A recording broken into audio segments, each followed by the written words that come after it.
நம்ம செய்ய போகிற ரெசிபி என்னன்னு பார்த்தீங்கன்னா பால் பாயாசம்ங்க. இதுக்கு முதல்ல ஒரு பவுலில் வறுத்த சேமியா ஜவ்வரிசி தேவையான அளவு எடுத்துக்கோங்க. இதை நல்லா கழுவிட்டு தேவையான அளவு தண்ணி ஊற்றிக்கலாம்.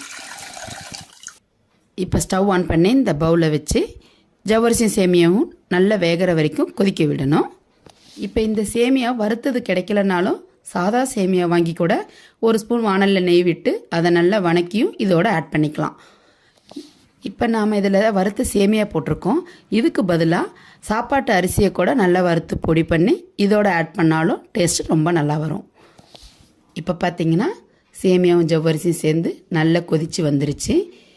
இந்த மாதிரி நல்லா கொதித்து பொங்கி வரும்போது ஸ்டவ்வை சிம் பண்ணிக்கலாம். இப்போது ஜவ்வரிசியும் சேமியாவும் நல்லா வெந்துருச்சிங்க. இந்த ஸ்டேஜில் நாம் பால் ஆட் பண்ணிக்கலாம். இது பசும்பால் பாக்கெட் பால் எதுவாக இருந்தாலும் ஆட் பண்ணிக்கலாம். பசும்பால் ரொம்ப டேஸ்டியாக இருக்கும். இப்போ பால் நல்லா கொதி வரும்போது இது கூட ஒரு சின்ன டிப்ஸ் இருக்குங்க. அதுதான் இந்த பாதாம் பவுடர்.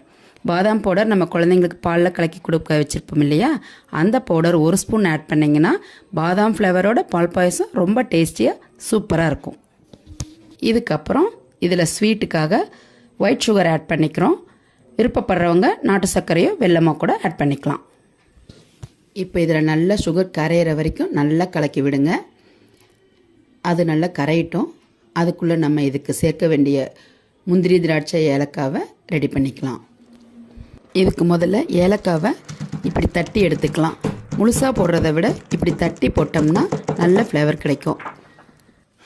இப்போ ஸ்டவ் ஆன் பண்ணி ஒரு வாணலில் 2 ஸ்பூன் நெய் ஆட் பண்ணிக்கோங்க.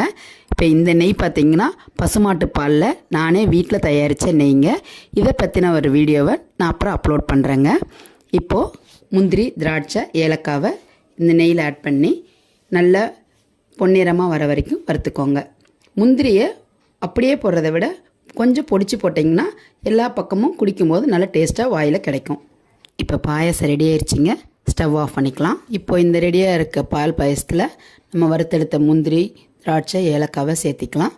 இதில் பாதாம் பவுட்ரு போடலை அப்படின்றவங்க இந்த வறுத்து எடுக்கிறதுலையே பாதாம் கூட நல்லா சீவி போட்டு சேர்த்துக்கிட்டா அதுவும் நல்ல டேஸ்ட்டாக இருக்கும். இதிலே தேங்காய் போட்டு பண்ணுறவங்க பண்ணிக்கலாங்க, அதுவும் நல்ல டேஸ்ட்டாக இருக்கும். இப்போ இதை பவுலில் சர்வ் பண்ணுறதுக்காக எடுத்துக்கலாம். இந்த ஸ்வீட்டான பால் பாயாசம் உங்களுக்காக. இந்த ரெசிபி எப்படி இருந்துச்சுன்ட்டு ட்ரை பண்ணி பார்த்துட்டு கமெண்ட் பண்ணுங்கள்.